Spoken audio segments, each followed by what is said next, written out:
नमस्कार, स्वागत है आपका। इंडिया एनालिसिस देख रहे हैं आप। मैं हूं आपके साथ प्रशिता शर्मा। कर्ज पर किचकिच। यहां मध्य प्रदेश विधानसभा का शीतकालीन सत्र चल रहा है और सत्ता पक्ष विपक्ष के बीच सियासी संग्राम जारी है। शीतकालीन सत्र के दूसरे दिन कांग्रेस विधायक कटोरा लेकर विधानसभा पहुंचे। नेताओं ने बेरोजगारी, महंगाई और बढ़ते कर्ज के मुद्दे पर विरोध जताया।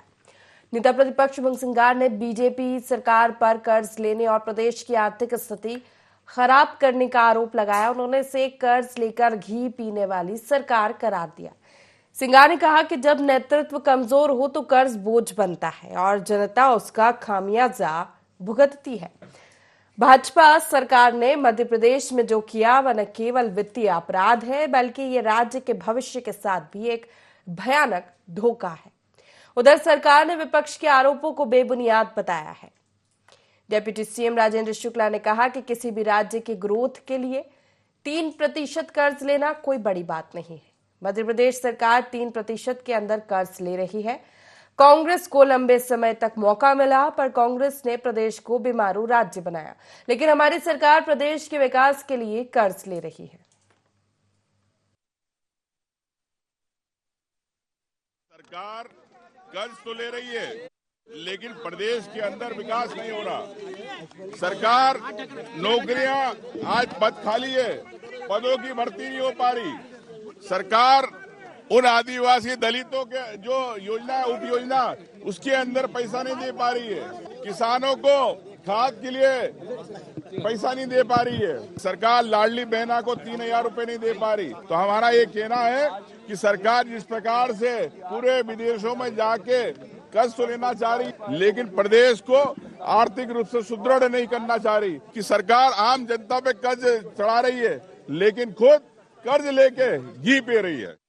कांग्रेस के लोग गुमराह कर रहे हैं। किसी भी राज्य के सकल घरेलू उत्पाद का 3% कर्ज लेना उस प्रदेश की तरक्की के लिए बहुत जरूरी है और मध्य प्रदेश ने जो भी कर्ज लिया है वो 3% की सीमा के अंदर लिया है और इसलिए यदि इतना कर्ज हम नहीं लेंगे तो हम पूंजीगत व्यय और किसी भी प्रदेश को आगे बढ़ाने का काम नहीं कर पाएंगे। कांग्रेस ने को लंबे समय तक मौका मिला, उन्होंने इस प्रदेश को बीमारू राज्य बनाया और आज अब प्रदेश हिंदुस्तान के बेहतरीन राज्यों में से एक शामिल होने जा रहा है। तो इस प्रकार के भ्रम फैलाने की वो कोशिश कर रहे हैं। तो मध्य प्रदेश विधानसभा का शीतकालीन सत्र का दूसरा दिन हंगामेदार रहा। सत्र के दूसरे दिन कर्ज पर किचकिच हुई। कटोरा लेकर पहुंच गया पूरा विपक्ष और लगातार कर्ज लेने का सरकार पर आरोप लगाया। कहा कि कर्ज तो ले रही है सरकार लेकिन विकास मध्य प्रदेश में कुछ भी नहीं हो रहा है। ये सरकार कर्ज लेकर घी पीने का काम कर रही है। तो कर्ज को लेकर आज घेराबंदी रही विपक्ष की।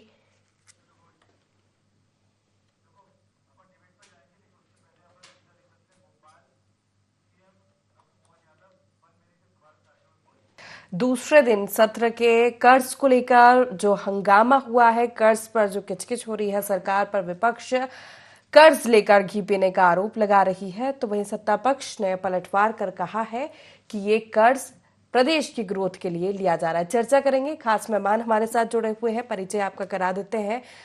बीजेपी से मीडिया पैनलिस्ट सत्येंद्र जैन हमारे साथ जुड़ गए हैं, स्वागत है आपका। कांग्रेस से सचिव पवन पटेल जी हमारे साथ जुड़ गए, आपका स्वागत है। वरिष्ठ पत्रकार आशीष दुबे जी हमारे साथ जुड़ गए हैं, आपका भी स्वागत है। पवन जी, आक्रामक मोड में विपक्ष नजर आ रहा है दूसरे दिन भी हंगामा। कटोरा लेकर पहुंचे तमाम नेता और सरकार पर कर्ज लेकर घी पीने का आरोप सीधा। नहीं, देखिए, इसमें आरोप में इतनी सच्चाई है, सब जानती, पूरी दुनिया जानती। कर्ज कोई छुपा नहीं सकता, सब आंकड़े सबके सामने है कि किस तरह कर्ज लिया जा रहा है। आज अगर 3.8 लाख करोड़ का कर्ज हो गया, हर व्यक्ति के ऊपर डिवाइड करें तो कम से कम लगभग 55,000 रुपए करोड़ हर व्यक्ति के ऊपर हो चुका है कर्जा। और भारतीय जनता पार्टी कर्जा डेवलपमेंट विकास के नाम पे लेती जरूर है लेकिन डेवलपमेंट और विकास कहीं दिखाई दे रहा विकास तो भारतीय जनता पार्टी का खुद का विकास दिखाई दे रहा है। क्योंकि आपने जितने वादे किए थे, अब अगर हम विपक्ष में, तो विपक्ष का तो ये फर्ज बनता है कि आज बेरोजगारी, महंगाई और बढ़ता कर्ज जो हर सबसे चरम सीमा है। आपने लाडली बहना को 3,000 रुपए हर महीना देने के लिए घोषणा की थी, आज तक आपको पता नहीं है। आप रोजगार देने की बात की थी, उसका पता नहीं। किसानों क्या दुगनी करने की बात की थी, उसका पता नहीं। एक समर्थन मूल्य पे एमएसपी में गेहूं लेने की बात की थी, धान लेने की बात की, उनका कोई अता पता नहीं। आज खाद के लिए त्राहिमाम मचा हुआ है, खाद कहीं मिल नहीं पा रही है, हर किसान कर्जे से परेशान होकर आत्महत्या कर रहा है। इस टाइप से जो भारतीय जनता पार्टी ने जो कहा है उसको नहीं किया है, तो हम तो एक अच्छे सकारात्मक विपक्ष की भूमिका का निर्वहन कर रहे हैं। इतना बड़ा घेराव हुआ, पूरे प्रदेश से लोग आए कि संदेश देने का प्रयास किया, भैया कि आप कम से कम जो कहा है वो करो। लेकिन भारतीय जनता पार्टी की फितरत है, उसको बड़े आराम से एक्सेप्ट नहीं करेगी कि हाँ चलो हम करेंगे उसको। ये हमेशा उल्टा चोर कोतवाल को डांटे वाली स्थिति इनके सामने रहती है। आप इसलिए इसे विपक्ष वित्तीय का जो अपराध धर्म है, बता जो रहे कार्य हैं, है, तो उसको डेप्यूटी करने का सीएम का प्रयास ये कर रहे कहना हैं। है कि 3% तक कर्ज लिया जा सकता है और हम उसके अंदर ही कर्ज ले रहे हैं। जो प्रदेश के विकास में या योजनाओं को लेकर वो पैसा लगाया जा रहा है। देखिए, हम कहते हैं कि आंकड़ों की बाजीगरी में तो इनको कोई पीछे कर नहीं सकता है। अभी 3 पॉइंट तक पर कर्ज ले सकते हैं, 2.99% लेंगे। पहले भी कर्जा लिया इन्होंने, तो ये तो आंकड़ों की बाजीगरी में इनका कुछ नहीं कहा जा सकता। अगर हम कहते हैं कि पॉलिसी को पूरा करने के लिए, क्या कोई भारतीय जनता पार्टी की पॉलिसी है कि कर्जा को कम कैसे किया जाएगा? आप एक व्यक्ति मानिए, अब जो है एक बड़ा, आज प्रदेश ने कर्जा लिया है। आम व्यक्ति जो कर्जा लेता है, जब उसकी किस्त नहीं जाती, उसकी रात की नींद चैन गायब हो जाता है।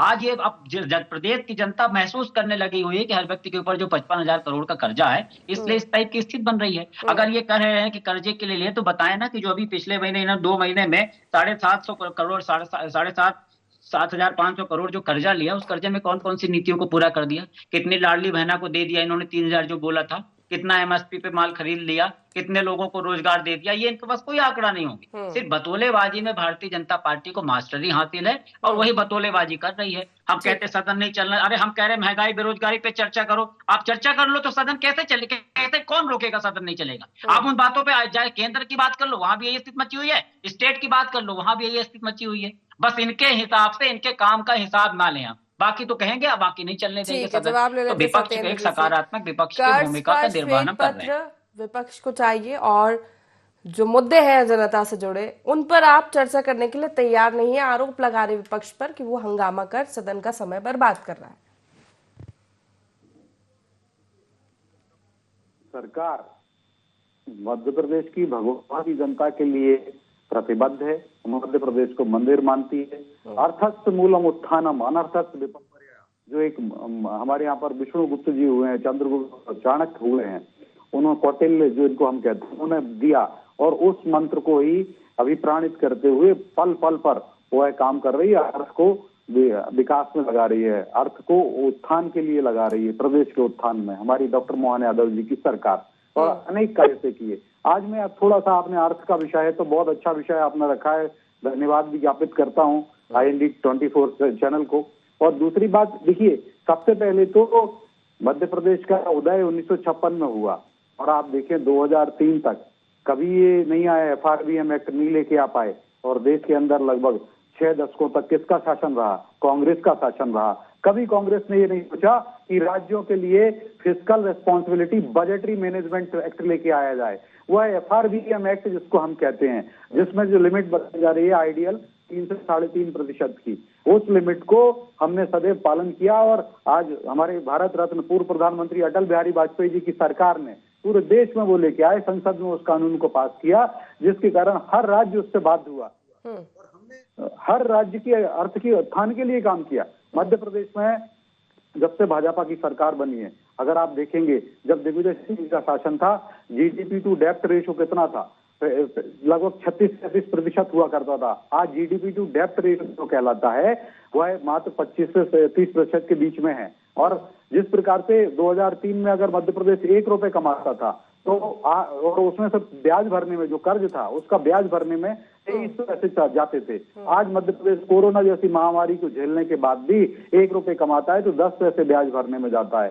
दूसरी बात, और एक और डेटा मैं बता दूं, जब मध्य प्रदेश की आर्थिक स्थिति जरूर डमाडोल थी, और आप देखेंगे तो ओवरड्राफ्ट हो जाता था, सैलरी नहीं मिलती थी, विकास के कार्य बंद हो गए थे, और 23-22 हजार से ज्यादा पदों को समाप्त कर दिया था दिग्विजय सिंह जी ने, क्योंकि वो भर नहीं पा रहे थे, स्थापना पर व्यय नहीं कर पा रहे थे। आज मध्य प्रदेश की अर्थशास्त्र की भाषा में बात करें तो 16 लाख करोड़ से ज्यादा की अर्थव्यवस्था है। आज मध्य प्रदेश की GDP की बात करें तो आज लगभग 16% के ऊपर है, और जो कृषि की विकास दर है वो लगभग 20% है, जो उद्योगों की विकास दर है वो लगभग 24% है। तो हमने मध्य और जो उद्योगों की विकास अभी दर पवन जी ऋणात्मक कहेंगे, स्थिति आप आखिरी और बता रहे हैं आंकड़ों की बाजीगरी में तो आप मास्टर है, वास्तव स्थिति क्या है, धरातल पर कितना काम किया उस पर वो श्वेत पत्र मांग रहे हैं।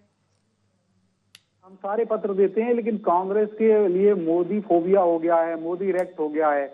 और जिनके लिए कहा गया है ना कि यस्य नास्ति स्वयं प्रज्ञा शास्त्रम तस्य करोति किम लोचनाभ्याम दीनस्य दर्पणम किम करिष्यति, जिनके ज्ञान चक्षुष होते हैं उनको सब कुछ अंधा ही दिखेगा, काला काला दिखेगा। हम उनके नेत्र ज्योति को नहीं बढ़ा सकते हैं, लेकिन हाँ, हम मध्य प्रदेश की भगवान रूपी जनता के लिए जरूर अच्छे काम करना के लिए प्रतिबद्ध हैं। आप देखिए डॉक्टर मोहन यादव जी ने क्यों, कांग्रेस की सरकार ने 1972 में ऐसा प्रावधान कर दिया कि हर मंत्री को हर मंत्री, मुख्यमंत्री और प्रमुख मुख्य सचिव और विधानसभा अध्यक्ष, विधानसभा के प्रमुख सचिव, सबका इनकम टैक्स कौन भरता था? सरकार भरती थी। ये डॉक्टर मोहन यादव जी हैं जिन्होंने आर्थिक नवाचार किया और कहा नहीं, मुख्यमंत्री से लेकर के जो प्रमुख मुख्य सचिव होते हैं, सारे मंत्रीगण होते हैं, विधानसभा अध्यक्ष होते हैं, विधानसभा के प्रमुख सचिव होते हैं, सब लोग अपनी जो उनको इनकम सैलरी मिल रही है उसमें से इनकम टैक्स भरेंगे। तो इस प्रकार के नवाचार 52 वर्ष बाद डॉक्टर मोहन यादव जी ने किए और आज भी हमने अर्थशास्त्र को नई दिशा दी है। ये तो कांग्रेस जुमलों पे रहती है, अर्थशास्त्र की भाषा, आर्थिक तंत्र में तो हमें डेटा मानना ही पड़ेगा। 8.5 करोड़ की जनता है, अगर हम नापेंगे तो किसी चीज को पैमाने से ही नापा जाता है, तो इसको हमें समदर्शी होकर के देखना पड़ेगा। कांग्रेस ने जरूर बेड़ागर किया था। आज मैं बताऊं, अगर कांग्रेस की सरकार होती तो आज ये कर्ज जो था 10 लाख करोड़ से ज्यादा हो जाता। चलिए मैं दावे के साथ करूंगी जब आज 1 रुपए कमाते हैं तो 10 पैसे दे रहे हैं, तो आज कर्ज मान लीजिए 3,70,000 80,000 करोड़ है, तो ये आज 23 पैसे जब देते थे तो आज सोचिए 1 रुपए कमा रहे होते 23 पैसे कर्ज। चलिए ठीक है आशीष जी, आपसे समझना चाहूंगी कर्ज पर जो किचकिच चल रही है फिलहाल, या आखिर है क्या कर्ज का फंडा? देखिए, कर्ज जो है अगर उस लिमिट पे लिया जाए जो जीडीपी के हिसाब से मिलती है तो वहां तक ठीक है। और लेकिन एक बात यह है कि मध्य प्रदेश सरकार पर लगभग 4 लाख करोड़ का कर्ज है और ये कर्ज पिछली कई सरकारों का मिलाकर के टोटल है।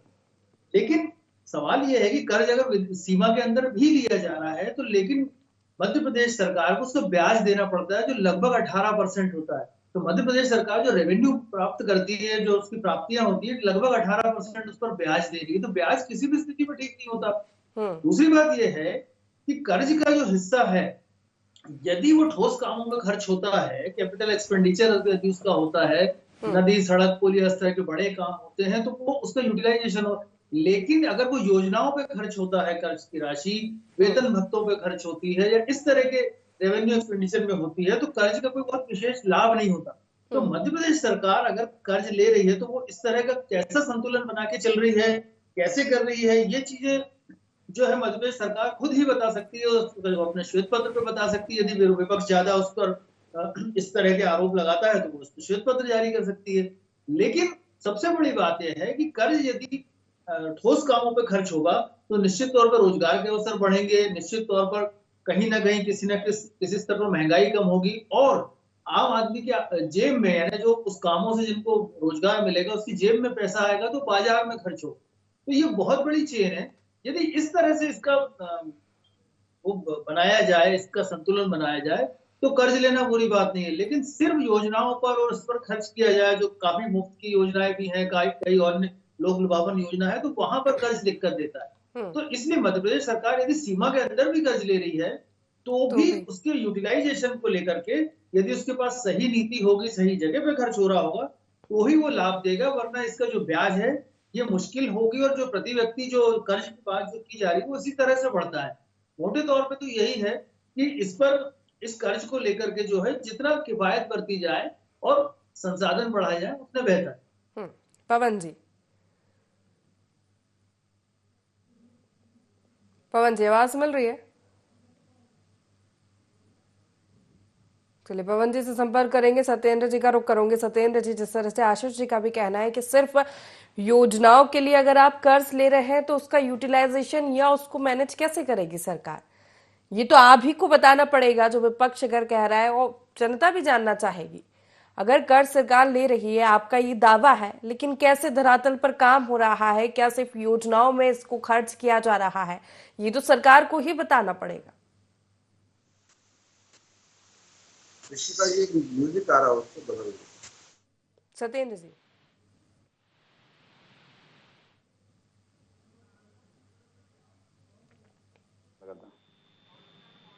पवन जी, मेरी आवाज मिल रही है आपको?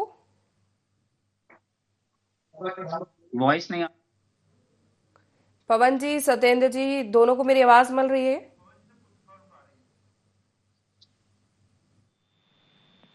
अब आ रही है। सत्येंद्र जी, आवाज मिल रही है? मिल रही है, मिल रही है। सत्येंद्र जी, आपसे सवाल, जिस तरह से आशीष जी ने भी अभी कहा कि सिर्फ योजनाओं को लेकर अगर सरकार कर्ज ले रही है तो इसका यूटिलाइजेशन प्रदेश के विकास में हो रहा है, ऐसा आप कैसे प्रूफ करेंगे? ये तो आप ही को बताना पड़ेगा। लगातार आप कर्ज ले रहे हैं और सिर्फ योजनाओं के लिए, तो कैसे मैनेज कर पाएंगे इसको आगे? तो आधारभूत जो संरचना के लिए बजट जो होता था, एक समय मात्र 2,000 रुपए खर्च कर पाती थी कांग्रेस के समय। हम आज उसको लगभग 67,000 करोड़ रुपए की राशि इंफ्रास्ट्रक्चर कैपिटल एक्सपेंडिचर के लिए व्यय कर रहे हैं। एक बहुत बड़ा जो अमाउंट होता है, ये राशि होती है। और अगर कैपिटल एक्सपेंडिचर में 1 रुपए पूंजीगत व्यय में हम खर्च करते हैं तो वो लॉन्ग टर्म में लगभग 8 रुपए का इकोनॉमी है, जीडीपी में आते हैं, अर्थव्यवस्था में बड़ा लाभ देती है, लाभदायक होता है। वो जो पिछली वर्ष जो था वो लगभग 55,000 करोड़ रुपए का बजट था आर्थिक संरचना के लिए, कैपिटल एक्सपेंडिचर के लिए। उसको बढ़ा करके 67,000 करोड़ रुपए किया गया है। और हमने, डॉक्टर मोहन यादव जी ने संकल्प भी लिया है कि अर्थव्यवस्था को हम डबल करना चाहते हैं। बजट जो है आने वाले 5 सालों में अभी जो है उसको 7 लाख करोड़ के पार लेके जाना है, एक लक्ष्य भी हमने लिया हुआ है। और जिस प्रकार से हम चाहते हैं कि मध्य प्रदेश की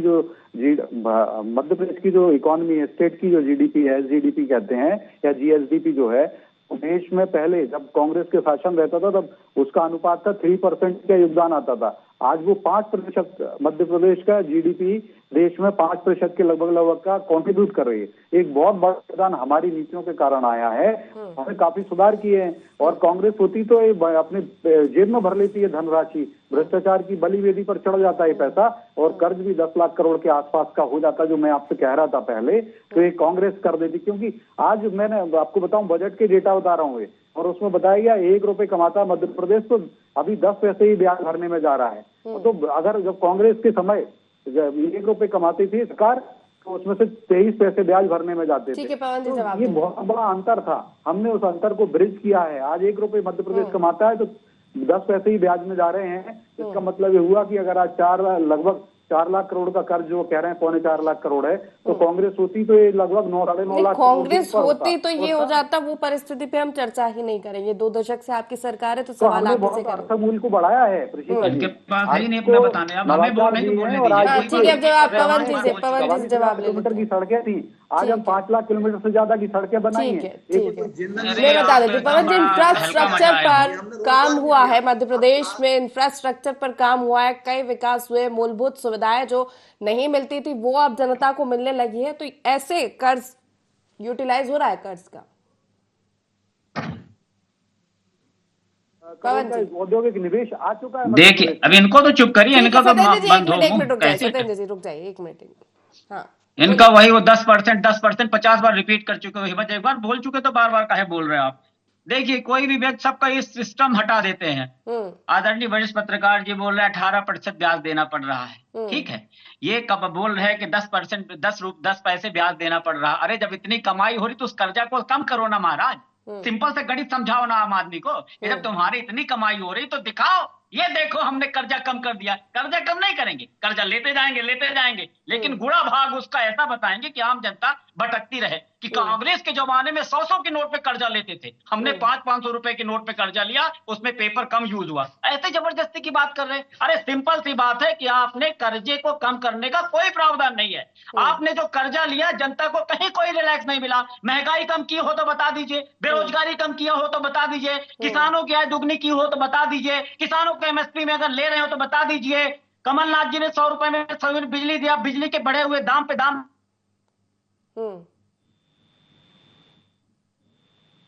जब सो करके सुबह उठता है पेट्रोल भरवाने, तो मोदी जी का हंसता हुआ चेहरा आएगा भारतीय जनता पार्टी का कि पेट्रोल का रेट क्या है। इन्हीं के पेट्रोल का रेट क्या है, इन्हीं के शिवराज सिंह चौहान जी थे ना, साइकिल चलाते थे, जब 5 पैसे पेट्रोल में बढ़ता था तो साइकिल चलाते थे। आज वो साइकिल कहाँ गई, कोई बताने वाला नहीं। आज ये बता रहे कि हमें उस साइकिल में पंचर नहीं था, हम पंचर करवा, जबरदस्ती के लॉजिक दे रहे हैं। सिंपल सी बात है, आप कर्जे पे कर्जा, कर्जे पे कर्जा, कर्जे पे कर्जा लेते जा रहे हो, और उस कर्जे को जो हमको बोले तो कांग्रेस को क्या डर है हिमाचल जैसी परिस्थितियां ना बन जाए मध्य प्रदेश में? कार्यालय बन रहा है ना, वो बनवाते जा रहे हो।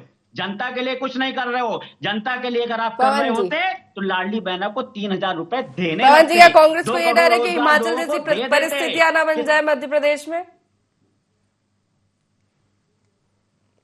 नहीं, डर देखिए क्या है, क्या डर नहीं क्या है, वो तो अलग बात है। हम तो सिंपल सी बात कर रहे हैं, हर जगह की परिस्थितियां अलग अलग होती हैं।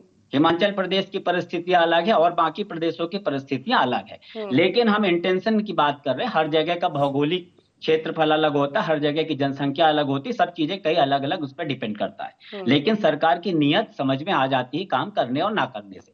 ये 60 साल 70 साल का जो रोना रोते हैं ना, अगर देश का निर्माण नहीं किया होता तो आज ये मोदी जी जो एक एक करके संस्थाओं को बेच रहे हैं ना, ये नहीं बेच पाते। वो कांग्रेस ने ही अपने प्राणों की आहुति दिया, उनके पूर्वजों, तब जाके देश आजाद हुआ। इनके जैसे संघ वाले क्या भूमिका थी पूरी दुनिया ने देखा। आज ये बहुत बड़े राष्ट्रभक्त बन रहे हैं, लेकिन अपने मुख्यालय में 53 साल तक झंडा नहीं फहराएंगे, लेकिन अब झंडे के सबसे बड़े पैरोकार बन जाएंगे। तो ये दोहरी रणनीति भारतीय आप ऐसे करेंगे। सिंपल सी बात करें, आपको समझ में नहीं आ रही होगी, और आप मेरी लॉजिक पे 10 पैसे ब्याज देना पड़ता है, समझ में आ रहा था। अब जैन साहब को देखो ऐसे कर रहे हैं कि जैसे मैं पागल हूँ, क्या बोल रहा हूँ। अरे 53 साल तक आपने झंडा अपने मुख्यालय में नहीं फहराया है, इससे हंसने वाली बात नहीं है। वो चर्चा का विषय नहीं है। एक्सेप्ट करिए इस चीज को लेकर चर्चा कर रहे हैं। मध्य संघ प्रदेश की क्या भूमिका थी उस चीज को एक्सेप्ट करिए। आपने सबसे ज्यादा झूठ बोला, इस चीज को एक्सेप्ट करिए। आप जो ये कर्ज ले रहे हैं ना, ये वित्तीय अपराध है, विपक्ष का ये कहना है।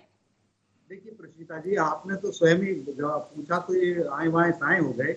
आपने थोड़ा सा ही हिमाचल प्रदेश का नाम क्या लिया, उनकी सांसें अटक गई। और आप मेरे से कह रहे हैं वहां पर देखिए, और इनकी देखिए नहीं, हमारे आवाज को रिपीट करके सुनिए ना। ये सांस अटकने का नहीं है, सांस आप लोग के देखा नहीं, अभी घेराव में देखा नहीं कैसे सांस अटकाई थी आप लोग। 2 उपचुनाव में सांस अटकाई ना। सत्येंद्र जी मुझे बोलने दीजिए। हाँ बोलिए। बोलने दीजिए भैया, मैं बड़ा सुन रहा था देर से, आप मुझे डांट भी रहे थे तो मैं डांट। बोलिए सत्येंद्र जी बोलिए, आप तो ऐसे ही बीच में हमेशा बोलते, इसीलिए मैं बीच में बोल देता हूँ। बोलिए। नहीं, मैं नहीं बोलता भैया। ऐसे बीच में बोलने से नहीं होगा ना, जनता तो देख रही है ना, सुन भी रही है कि सदन में क्या चल रहा है, सदन के अंदर क्या चल रहा है, बाहर क्या चल रहा है। ठीक है, अभी भगवान कृष्ण है, आपको मेरी उंगली से ही डर लगने लगता है। तो मैं बता रहा था, देखिए अर्थस्य मूलम उत्थानम के मंत्र को हम, अरे आवाज थोड़ा तेज करिए इनकी। मैं डेटा दे रहा हूँ, बिल्कुल सही है। 1 रुपए आज मध्य प्रदेश का टोटल इनके समय जो राजस्व प्राप्ति होती थी वो मात्र 6,500 करोड़ की होती थी, और हमने आज उसको 2.5 लाख करोड़ से ज्यादा कर दिए। और जब 15 महीने की कमलनाथ जी की सरकार चली तो उसने 35,000 करोड़ रुपए के लगभग का लोन लिया था, ऋण लिया था। अभी अपना नहीं देखते कि 15 महीने में 35,000 करोड़ रुपए ले लिए थे। तो मैं बता रहा हूँ, और इन लोगों ने क्या किया था, आजू बाजू के लोगों से सबसे कमलनाथ जी के 15 करोड़ रुपए कर लेने देते हैं ना। तो हमने 1-1 रुपए को मध्य प्रदेश की भगवान रूपी जनता के लिए लगा रहे हैं। और जो अर्थमूल की बात है, लेकिन जनता को फायदा नहीं मिल पा रहा है। एक जो निर्णय लिया है, जो निर्णय जबरदस्त जो आनंदित करता है, वो निर्णय, उस निर्णय से 52 साल पुराना निर्णय को ओवररूल कर दिया। उन्होंने कहा नहीं, हर मंत्री और मुख्यमंत्री और विधानसभा अध्यक्ष और मुख्य सचिव और प्रमुख सचिव विधानसभा के वो अपना टैक्स स्वयं भरेंगे। तो ऐसा काम करने वाला, ऐसे नवाचार करने वाले हमारी सरकार, कांग्रेस की सरकारें रही, क्यों सोती रही? भैया पहले ले लो, ऐसे अनेक निर्णय हमने लिए हैं। हमारे आपने बोला, मुझे पूरे याद है कि आपके यशस्वी मुख्यमंत्री, हमारे यशस्वी मुख्यमंत्री मोहन यादव जी ने नवाचार किया है। ये पूरा रिपीट कर चुका, फिर से रिपीट कर रहे हैं उसी चीज को। 10 पैसे ब्याज देने में लगते हैं, सब रिपीट है। फिर तो नई चीज बताइए कुछ ना। 10 साल में दिग्विजय सिंह जी मात्र 350 करोड़ का निवेश ला पाए थे। आज हमने उसी औद्योगिक निवेश को 4 लाख करोड़ कर दिया लगभग। और अभी जो 1 साल में डॉक्टर मोहन यादव जी, अरे बाप रे, जनता क्यों नहीं महसूस कर पा रही है? आपका 4 लाख करोड़ को जनता क्यों नहीं महसूस कर पा रही? हमारा निवेदन इतना है। सरकार यही दावा कर रही है ना पवन जी कि 20 लाख करोड़ निवेशक के क्षेत्र में इंडस्ट्रीज को स्थापित करने के लिए काम किया जा रहा है। कई ऐसे फैसले लिए जा रहे हैं जिससे प्रदेश की जनता का भला हो रहा है, विकास हो रहा है हर क्षेत्र में। 1 साल होने पर पूरा रिपोर्ट कार्ड पेश किया उन्होंने, एक एक बिंदुओं पर चर्चा की। युवा, गरीब, महिला, रोजगार, हर क्षेत्र में काम किया जा रहा है, धीरे धीरे डेवलप किया जा रहा है, इंफ्रास्ट्रक्चर पर भी काम हो रहा है मध्य प्रदेश में। अभी आपको मतलब क्या 60 साल चाहिए क्या? 2008 से कितना धीरे धीरे किया, कितना धीरे धीरे किया, ये अभी किया ही जा रहा है। फिर वो कहेंगे कब आएगा ये 100 दिन में काला धन आपने बीमारू राज्य सौंपा था तो विकास तो हुआ है मध्य प्रदेश में, जहाँ सड़क, बिजली, पानी नहीं थी वो सब अब मिल रही है जनता को। हम यही तो पूछना चाह रहे हैं कि सड़क किस तरह बन रही है। अभी कई सारे एग्जांपल आपने देखा, अयोध्या में किस तरह सड़क बनी सबने देखा, महाकाल में क्या किया सबने देखा। यही तो बोले, भ्रष्टाचार की सरकार है। वेंटिलेटर किस तरह खरीदे पीएम केयर फंड, किसी चीज का लीजिए, नोटबंदी में किस तरह किया, तो इनको तो पूरा मास्टर ही हासिल है। हम कह रहे हैं कि ये जो डेवलपमेंट कर रहे हैं जनता क्यों नहीं महसूस कर पा रही, सिर्फ विज्ञापन में क्यों लग रहा है। अभी इन्होंने बोला कि इन्होंने कर लिया है कि माननीय हमारे यशस्वी मुख्यमंत्री जी ने संकल्प ले लिया है कि हम कर्जे को दुगुना कर देंगे, कर्जे को 3 गुना कर देंगे। हम कहते हैं कि बड़े आंकड़ों में आप विज्ञापन पढ़िए, सुबह का पेपर दैनिक भास्कर खोलिए, 5-6 पन्ने विज्ञापन रहते हैं करोड़ों के, उसको पढ़िए, क्या मजा आ गया, वाह वाह। लेकिन जब जाएगा आदमी तब तो उसको हकीकत में क्यों नहीं बदल पाए। की लाइन में खड़ा होकर के मर जाता है, क्यों उसको खाद नहीं मिलती। इनके मंत्री बोलते हैं बोलो मुझे फोन करो मैं पहुंचा दूंगा, दुगना कर देंगे। क्या बात करते हैं मेरे मित्र, सुनना भी नहीं, सुनना को कुछ कर्ण दोष भी हो गया है, नेत्र दोष के साथ कर्ण दोष भी हो गए हैं, सुनने भी गलत सुनने लगे हैं।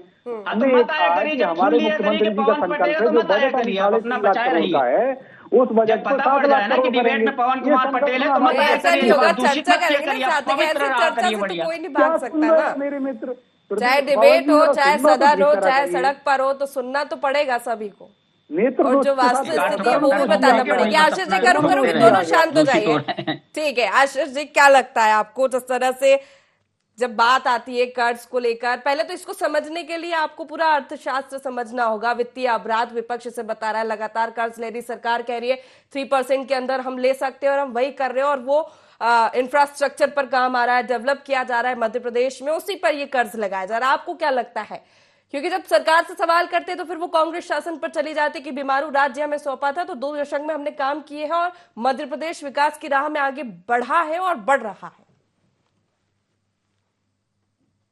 यहाँ तक बात है, ये अपने अपने दावे हैं, इसमें सियासी फूट ज्यादा है। और मध्य प्रदेश अभी जो है विकासशील प्रदेशों की गिनती में ही है। और पिछले दिनों एक काफी कुछ महीने हो गए हैं, रिजर्व बैंक की एक रिपोर्ट आई थी, उसमें उन्होंने कुछ राज्यों का उल्लेख किया था और जिसमें कहा गया था कि कर्ज की स्थिति वहां पर चिंताजनक है, उसमें मध्य प्रदेश का भी नाम। तो देखिए, इसमें कोई दो राय नहीं है कि कोविड के बाद से ही और कोविड के दौर से ही हर राज्य की आर्थिक स्थिति पे दिक्कत आई है और बहुत सारी आर्थिक चुनौतियां खड़ी हैं। लेकिन इन सब के बावजूद भी रास्ता सरकार को ही निकालना पड़ेगा और इन चीजों को जितना राज्य सरकार अपने खर्चों में कटौती कर सकती है, सरकार अपने स्तर पर बहुत सारी पहल कर सकती है। सबसे बड़ी बात यह है कि जब तक आम आदमी की जेब में पैसा डालने की स्थिति नहीं आएगी, लेकिन वो पैसा किसी काम के जरिए होना चाहिए। अगर वो किसी और योजना के जरिए दिया जाता है तो वो खजाने पर बोझ ही बनता है, उसकी प्रोडक्टिविटी नहीं है उस पैसे को जाने की। तो इसलिए जो है कोई ऐसी योजना सरकार को इस तरह से लानी चाहिए। बड़े आर्थिक विशेषज्ञ और कई बड़े बड़े कॉन्क्लेव और सम्मेलन पहले भी हुए, पहले भी, तो उससे कोई रास्ता निकाल लेना चाहिए। कर्ज का जो मैंने फिर उल्लेख करता हूँ कि जो ब्याज है वो दिक्कत देता है, परेशानी देता है। दूसरी बात है, अगर वो ठोस कामों में खर्च होता है इसको सरकार को ही समझना पड़ेगा और उसको मैनेज कर बताना भी पड़ेगा, क्योंकि अगर विकास की बात होती है तो आर्थिक चुनौतियां आती हैं, लेकिन सरकार कैसे उसे टैकल करेगी ये बड़ी बात होती है। बहुत शुक्रिया आप तीनों मेहमानों का हमारे साथ इस चर्चा में शामिल होने के लिए। तो कर्ज पर किचकिच, आज सदन में हंगामा हुआ, विपक्ष ने कर्ज को लेकर सरकार को घेरा तो सत्ता पक्ष ने भी पलटवार किया। फिलहाल IND एनालिसिस में इतना ही। बने रहिए IND 24 के साथ। नमस्कार।